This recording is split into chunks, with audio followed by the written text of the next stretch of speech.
todo lo que nos pasa es porque elegimos emocionalmente, pero luego justificamos racionalmente.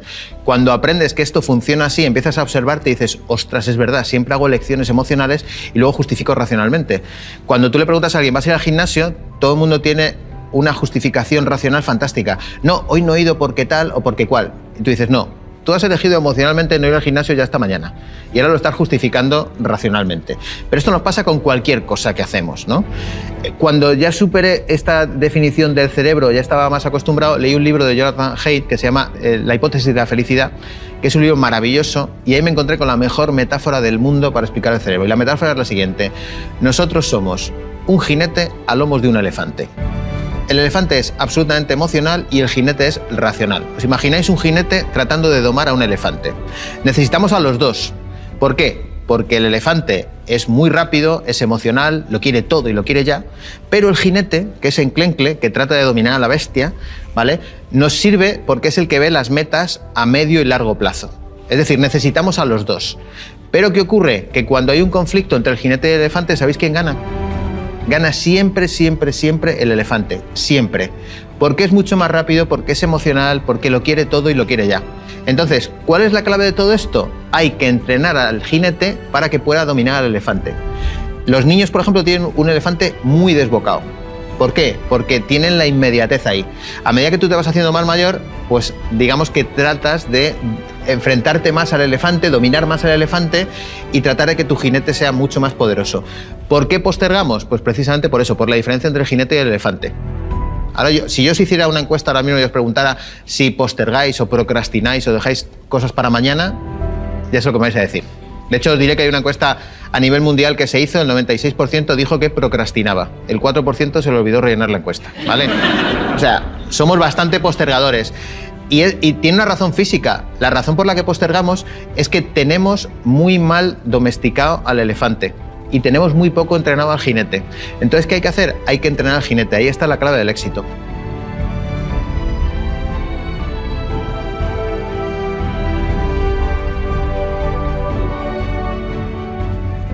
La mayoría de los libros hablan de motivación, ¿vale? Todo el mundo tiene que estar motivado. Parece que es la gran receta de este siglo, ¿no? Si estás motivado lo vas a conseguir todo.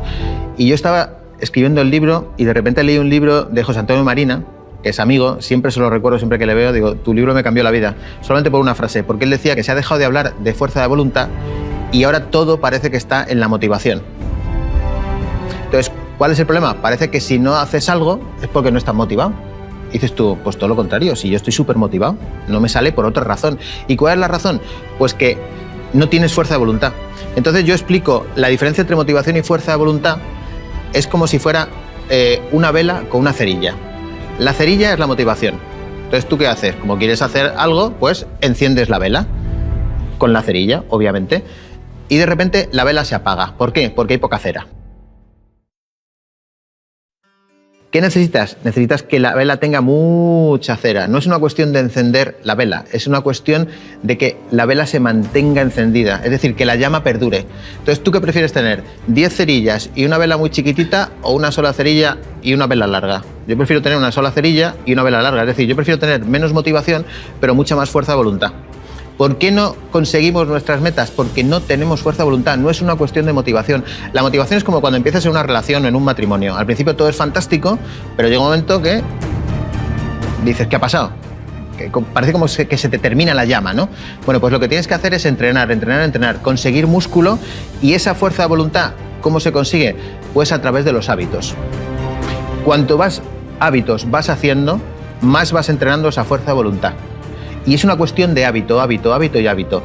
Yo, por ejemplo, cuando la gente me dice que quiere hacer algo, yo lo primero que le digo es, anda 10.000 pasos todos los días. Para mí este es el punto de inflexión. Si eres capaz de demostrarme durante un mes que andas 10.000 pasos, yo sé que has tenido la fuerza de voluntad suficiente como para hacer lo que te propongas. Entonces, si no partes de un mínimo de fuerza de voluntad, yo no voy a trabajar contigo porque vamos a perder el tiempo los dos. Pero si tú me demuestras que durante un mes andas 10.000 pasos, yo sé que has entrenado un poquito tu fuerza de voluntad. Y a partir de ahí podemos empezar a cambiar tu vida lo que nos dé la gana. Entonces, ¿qué ocurre con la gente? La gente intenta hacer sus metas, pero no se preocupa de tener fuerza de voluntad, solamente tiene motivación. Entonces todo el mundo te dice, tú puedes conseguirlo. Es mentira, tú no puedes conseguirlo. Necesitas un entrenamiento. ¿Y cómo se hace eso? A través de los hábitos. Si tú eres capaz de cambiar hábitos y hacer cosas tan sencillas. El otro día leí un libro que me encantó. La hipótesis es un militar americano que dice que si no eres capaz de hacerte la cama todos los días, no vas a hacer nada en tu vida. Y dije yo, ostras, pues tiene razón. Tiene bastante razón. Yo he elegido los 10.000 pasos, pero en el fondo me pareció fantástico porque entiendes que eso lo que hace es que trabaja tu fuerza de voluntad. Si no eres capaz de hacer tu cama todos los días, difícilmente vas a poder hacer un objetivo mucho más grande.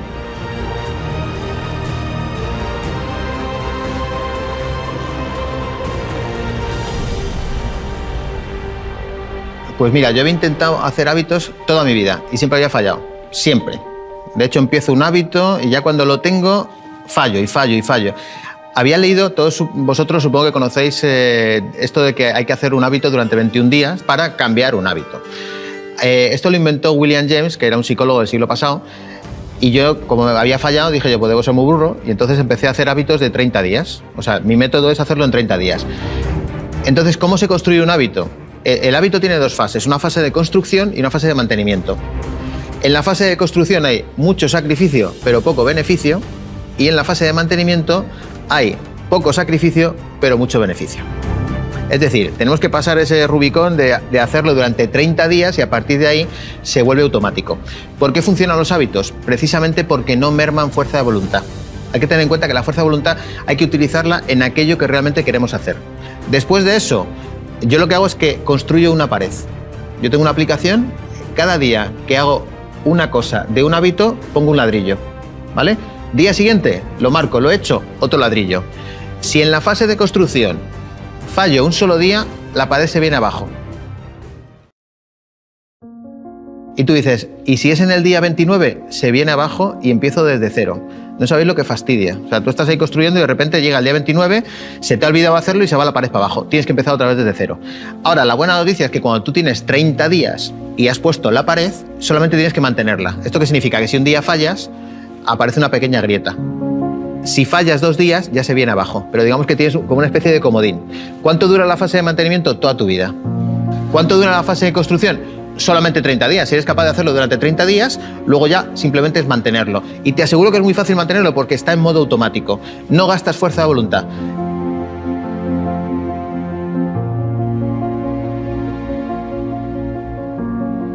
Yo soy muy tajante en esto. Uno y solo uno. Si te pones una lista de cosas que quieres cambiar y quieres cambiar varios a la vez, a mí, por lo menos, no me sale. Y no conozco a nadie que sea capaz de cambiar varios hábitos a la vez. Entonces, ¿yo qué hago? Me pongo solo con uno. Cuando ya está en fase de mantenimiento, voy a por el siguiente a construirlo. Cuando está en fase de mantenimiento, construyo el siguiente. Si eres capaz de cambiar 12 hábitos en un año, has cambiado tu vida, porque tienes 12 superpoderes. Y luego hay una cosa que es fundamental que no tenemos que olvidarnos, que es celebrar cuando hacemos algo. Porque siempre estamos tan obsesionados con lo que nos queda por hacer que se nos olvida celebrar lo que hemos conseguido.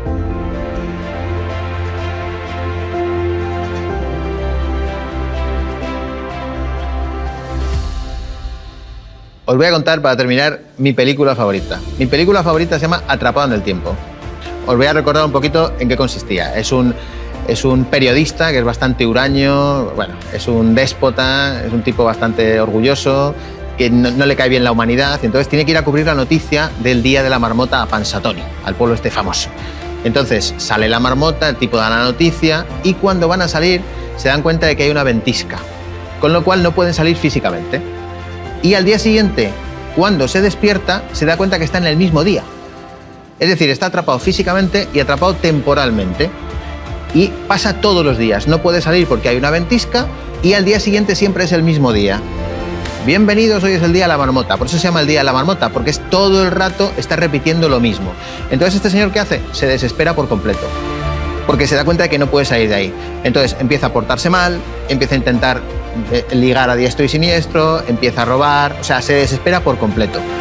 Y llega un punto de inflexión en la película que es muy bonito porque él se da cuenta de que le gusta mucho la periodista que va con él. Entonces, ¿qué hace? Cambia totalmente su perspectiva. Empieza a aprender a tocar el piano, porque total, tiene todo el tiempo del mundo, ¿no? Cada día se despierta en el mismo día, por lo tanto, pues tiene todo el tiempo del mundo. Aprende a hacer esculturas, o sea, su meta es intentar ligarse a esta chica. Con lo cual cambia radicalmente, no las circunstancias, pero sí la manera de plantearse él los hechos. Es decir, él no puede cambiar, salir de ahí, pero sí puede cambiar su actitud ante los hechos. Entonces, primero, se pone una meta, que es ligar a esta chica. Se pone hábitos. Y justo, qué curioso, que cuando consigue ligarse a la chica, al día siguiente ya había cambiado. Era otro día distinto. Y me encanta la metáfora de la película porque creo que a todos nos pasa lo mismo. Primero, no tenemos metas suficientes, no tenemos sueños suficientes. Parece que estamos atrapados en el día de la marmota, que todos los días nos parecen iguales. Y creo que lo más importante es cuando tienes unas circunstancias que no cambian, lo único que puedes hacer es cambiar tú frente a las circunstancias. Y creo que la película, realmente la gran moraleja que nos deja es esta. Es decir, si las cosas no cambian a tu alrededor, cambia tú, que esto es lo más importante.